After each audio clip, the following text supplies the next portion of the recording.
All right, we have door edges here. We can get them in the rolls. And I already cut off a piece here. And I always do these dry. Makes it go simple, quick, clean.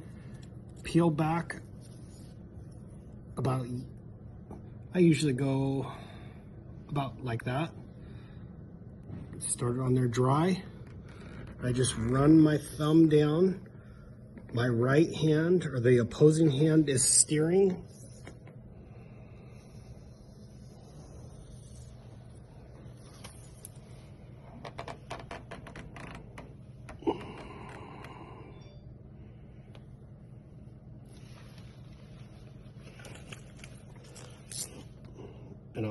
And I'll just start cutting in the air here, and then you can pull it off the car.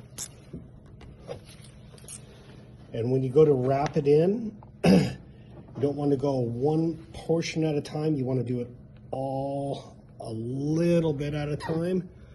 That ensures that you do not get any bubbles anywhere.